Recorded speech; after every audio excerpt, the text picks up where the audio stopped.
ಬಹುಶಃ ಇದನ್ನು ನೋಡಿದಾಗ ನನಗೆ ಒಂದು ನೆನಪಾಗ್ತಕ್ಕಂಥದ್ದು,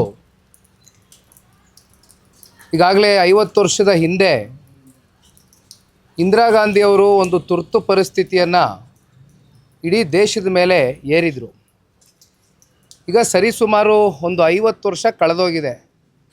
ಬಹುಶಃ ಇವತ್ತಿನ ಈ ಸರ್ಕಾರದ ಸರ್ವಾಧಿಕಾರಿ ಮನಸ್ಥಿತಿಯನ್ನು ನೋಡಿದಾಗ ಆ 50ನೇ ವರ್ಷದ ಸುವರ್ಣ ಮಹೋತ್ಸವವನ್ನು ಕರ್ನಾಟಕದಲ್ಲಿ ಆಚರಣೆ ಮಾಡ್ತಾ ಇದ್ದಾರೇನೋ ಅಂತಕ್ಕಂಥದ್ದು ನನ್ನ ಭಾವನೆ.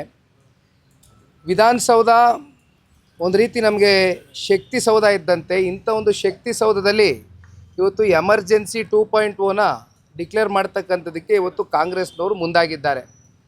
ಇಂಥ ಸರ್ವಾಧಿಕಾರಿ ಮನಸ್ಥಿತಿ ಬಹುಶಃ ಈ ಕಾಂಗ್ರೆಸ್ನವ್ರನ್ನ DNA ಈಗಾಗಲೇ ರಕ್ತಗತವಾಗಿ ಬಹುಶಃ ಅವ್ರಿಗೆ ಹಿಂದಿನಿಂದನೂ ಕೂಡ ಇದು ಒಂದು ರೀತಿ ಅಭ್ಯಾಸ ಆಗಿಬಿಟ್ಟಿದೆ. ಆದರೆ ಒಂದು ನಾನು ಹೇಳ್ತಕ್ಕಂಥದ್ದು, ಮಾಧ್ಯಮದ ಸ್ನೇಹಿತರು ಸಂವಿಧಾನದ ಅಡಿ ಅವ್ರಿಗೆ ಅವರ ಅಭಿಪ್ರಾಯಗಳನ್ನ ವ್ಯಕ್ತಪಡಿಸ್ತಕ್ಕಂಥದ್ದಕ್ಕೆ ಅವರಿಗೆ ಎಲ್ಲ ರೀತಿಯಾದಂಥ ಹಕ್ಕುಗಳಿದೆ.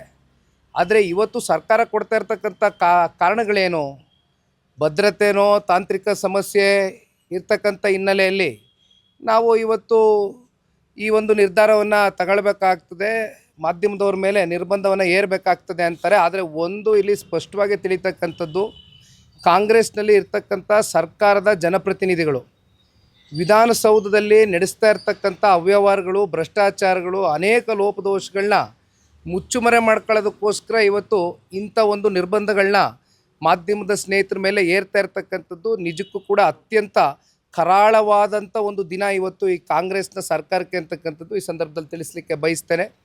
ಮೊದಲು ಇಂಥ ಜನವಿರೋಧಿ ನೀತಿಗಳನ್ನ ಜೊತೆಯಲ್ಲಿ ಪತ್ರಿಕೋದ್ಯಮನ ಸ್ನೇಹಿತರನ್ನ ಕಟ್ಟಾಕ್ತಕ್ಕಂಥದ್ರಲ್ಲಿ ಏನು ಕೈಗಳನ್ನ ಹಾಕಿದ್ದಾರೆ ಕಾಂಗ್ರೆಸ್ನವರು, ಇದನ್ನು ಮೊದಲು ಇವರು ಬಿಡ್ತಕ್ಕಂಥದ್ದು ಸೂಕ್ತ.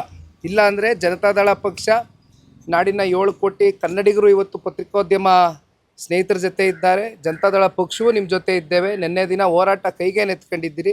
ನಿಮ್ಮ ಹೋರಾಟದಲ್ಲಿ ನಾವು ಕೂಡ ಪಾತ್ರ ವಹಿಸ್ತೇವೆ.